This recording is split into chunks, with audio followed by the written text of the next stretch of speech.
Good morning, welcome to physics अड्डा। आज जो हम लोग पॉइंट पढ़ने वाले हैं वो इलेक्ट्रिक करंट का है और इलेक्ट्रिक करंट में चूंकि KVL KCL problem related to KVL and KCL already हम सॉल्व कर चुके हैं, इसलिए आज जो हम लोग पॉइंट पढ़ेंगे वो पॉइंट होगा आपको व्हीटस्टोन ब्रिज।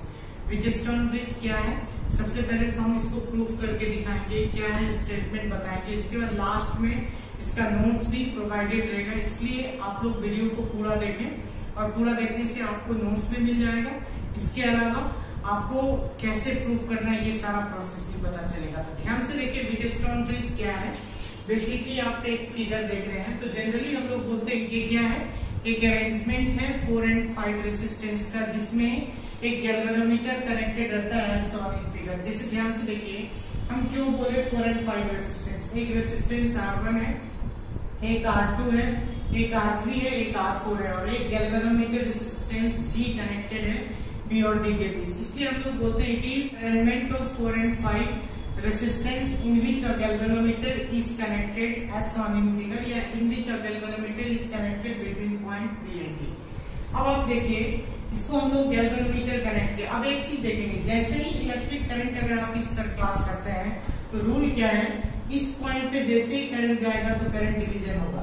अगर करंट डिवीजन होगा तो इसमें अगर I1 मान लिया जाए कि let the total current is I, तो इसमें जो करंट जाएगा वो हमारा I1 है, तो इसमें कितना करंट जाएगा I माइनस I1। जितना इनकमिंग करंट होगा उतना ही आउटगोइंग, तो total incoming is equal to total outgoing. I minus I1 और I1 आउटगोइंग है, दोनों को ऐड किए तो I हो गया।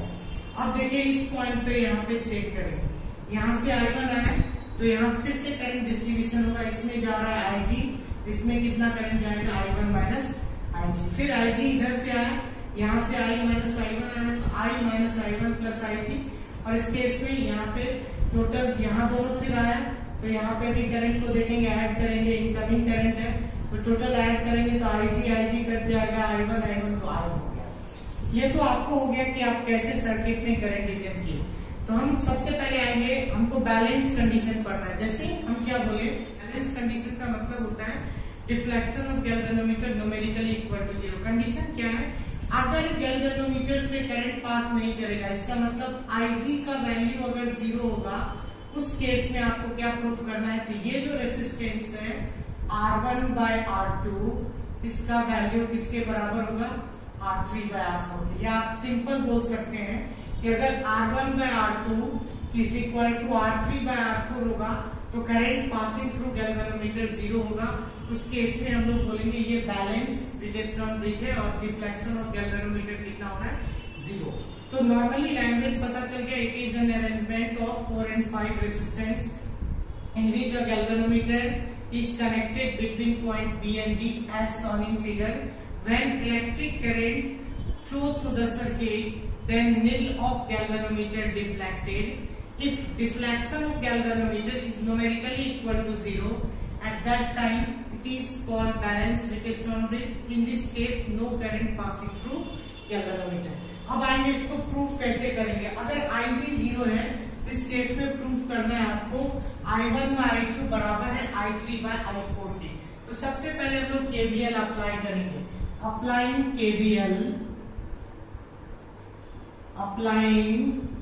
KVL on loop. इस लूप में KVL अप्लाई करेंगे, कौन सा लूप नेमिंग कर दीजिए, A B D A। ध्यान से देखेंगे A B D A ये वाला लूप है, आप देख सकते हैं इसमें KVL अप्लाई किया गया है। जैसे ही आप KVL अप्लाई करेंगे, सबसे पहले हमको लूप करंट और ब्रांच के लूप का जो डायरेक्शन है और ब्रांच का डायरेक्शन देखना होता है। यहाँ देखिए लूप का डायरेक्शन है A से B और ब्रांच का भी डायरेक्शन है A से B। अगर लूप करंट और लूप यानी लूप के अंदर जो करंट जा रहा है अगर ब्रांच का, ऐसे बोले simple, if branch current and direction of loop are same then negative sign are taken. कोई कोई पॉजिटिव भी लेते हैं, बहुत जगह ये रूल में है, लेकिन आप जनरली क्या लेंगे, नेगेटिव। तो यहाँ इस केस में देखेंगे तो ये क्या होगा, I1 R1 V is equal to I आ रहा था फॉर्मूला, तो यहाँ हमने लिख दिया I1 R1। इसके बाद आपको B से D में जाना है। B से D में रेसिस्टेंस है आपको G और करंट है IG। यहाँ भी डायरेक्शन सेम है, लूप का भी डायरेक्शन B से D है और ब्रांच में करंट का भी डायरेक्शन B से D है। यहाँ भी माइनस लिखेंगे Ig into ji.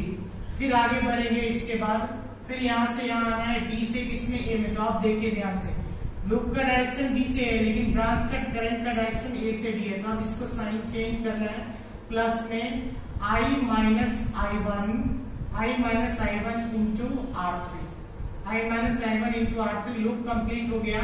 According to KVL total potential difference inside the close path 0 होगा। अब देखेंगे फॉर बैलेंस कंडीशन की बात करेंगे। फॉर बैलेंस कंडीशन, तो बैलेंस कंडीशन में क्या होगा, current passing through galvanometer 0। It means आपको Ig का वैल्यू क्या रखना है, 0। अगर आप Ig का वैल्यू 0 रखते हैं तो ये कितना हो जाएगा, I1 R1 माइनस Ig, इसका वैल्यू 0 रखिए, 0 into G, after that plus I minus I1 into R3 is equal to 0। अब ये टर्म 0 इसको रिमूव कर दीजिए, ये कितना हो जाएगा, minus I1 R1 plus I1 minus I minus I1 into R3 is equal to 0। अब इसको इस साइड ले आइए तो ये हो जाएगा I minus I1 into R3 is equal to I1 R1। और यहां से आप चाहें तो इसको लिख सकते हैं I minus I1 divided by I1 is equal to R1 by R3। ये आपको इक्वेशन 1 मिल गया। अब अगेन आपको क्या करना है, KVL अप्लाई करना है इस लूप में। हम लोग इस लूप में जाएंगे BCDB में, अप्लाइंग KVL। अब किस लूप में जाना है, अप्लाइंग KVL ऑन लूप। किस लूप में जाना है आपको अगेन हम बता दूं, BCDB। तो ध्यान से देखिए, B is equal to I R, यहाँ पे हम B से C जा रहे हैं तो लूप का भी डायरेक्शन B से C है और ब्रांच करंट का डायरेक्शन से तो minus R2 into I1 minus Ig। अगर ये कंप्लीट हो गया फिर C से D जाना है। यहाँ देखिए लूप का डायरेक्शन है C से D, ब्रांच करंट अपोजिट है तो साइन चेंज, प्लस यहाँ पे हो जाएगा R4 into I minus I1 plus Ig।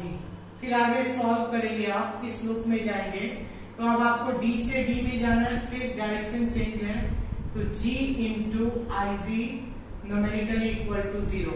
और यहाँ भी आप जानते हैं बैलेंस केस है इस केस में भी, तो for balance case Ig again क्या होगा, 0। तो Ig का वैल्यू 0 रखेंगे तो यहाँ पे हो जाएगा माइनस R2 I1, Ig 0 कर दिया हमने। फिर यहाँ पे हो जाएगा plus of R4 into I minus I1 और रिमेनिंग टर्म ये भी 0 is numerical equal to 0। Next इसको अगर सॉल्व करते हैं, R4 into I minus I1 is equal to R2 I1। अब यहाँ से देखिए I माइनस I1 है, यहाँ पे हमने लिख दिया I minus I1 divided by I1, इस I1 को ले आया तो यहाँ पे R2 ऑलरेडी है, ये R4 इधर से चला जाएगा तो यहाँ पे R4 हो गया। तो इस केस में आप देखिए फ्रॉम इक्वेशन 1 एंड 2, इसको इक्वेशन 2 लेंगे और अब इक्वेशन 1 एंड 2 से जाएंगे तो क्या कहता है, equation 1 and 2 from equation 1 and 2 से जाना है। 1 एंड 2 से जैसे जाएंगे तो आप देखेंगे LHS दोनों का बराबर है तो RHS बराबर होगा तो R1 by R3 is equal to R2 by R4। और इस केस में R2 को आप नीचे ले आए डिनोमिनेटर के पास, 1 by R2 is equal to R3 by R4। एक बार और इस केस को समझ लें, बैलेंस कंडीशन का मतलब क्या होता है, दो केस बोल सकते हैं आप। ये भी बोल सकते हैं अगर R1 बाय R2 का रेशियो R3 बाय R4 के बराबर होगा तो इस केस में गैल्वेनोमीटर से करंट पास नहीं करेगा, यानी no current passing through the galvanometer at that case. इसी को हम लोग बैलेंस कंडीशन बोलते हैं और बैलेंस कंडीशन में गैल्वेनोमीटर में कोई डिफ्लेक्शन नहीं होता है। अब हम लोग बात करेंगे इसके बाद जो पॉइंट है उस पॉइंट की बात कर लें तो अब हम लोग पॉइंट करेंगे एप्लीकेशन ऑफ ब्रिजस्टोन ब्रिज। तो एप्लीकेशन ऑफ ब्रिजस्टोन ब्रिज क्या है, पहला तो एप्लीकेशन बोल सकते हैं, it is a device which is used to measure the value of resistance. आप रेजिस्टेंस का वैल्यू निकाल सकते हैं ब्रिजस्टोन ब्रिज से। इसके अलावा कैपेसिटेंस, इंडक्टिव रिएक्टेंस, इम्पीडेंस, इसका भी वैल्यू हम लोग निकालते हैं। स्मॉल रेजिस्टेंस का ये एप्लीकेशन हो गया, यानी यूजेज आप कहाँ कहाँ करते हैं, तो एक दो पॉइंट आप ये लिख देंगे। ये नॉर्मली बोर्ड में आता है, इस क्वेश्चन को हम लोग जरूर इसी वे में कर सकते हैं। अब देखिए इसका हम नोट्स भी प्रोवाइड करेंगे वीडियो के। जैसा कि हम आपको वादा किए थे कि हम आपको लास्ट में, वीडियो के लास्ट में नोट्स भी प्रोवाइड करेंगे, उसी तरह हम वीडियो के लास्ट में आप देख रहे हैं प्रॉपर लैंग्वेज भी लिखा हुआ है। लैंग्वेज के आप बाद कैसे प्रूफिंग किए हैं वो भी स्पष्ट है। प्रूफिंग के बाद आपका एप्लीकेशन भी लिखा हुआ है। तो ये आपका कंप्लीट नोट्स हो गया व्हीटस्टोन ब्रिज का, इसको ही आपको कंप्लीट करना है। और ये आज के वीडियो में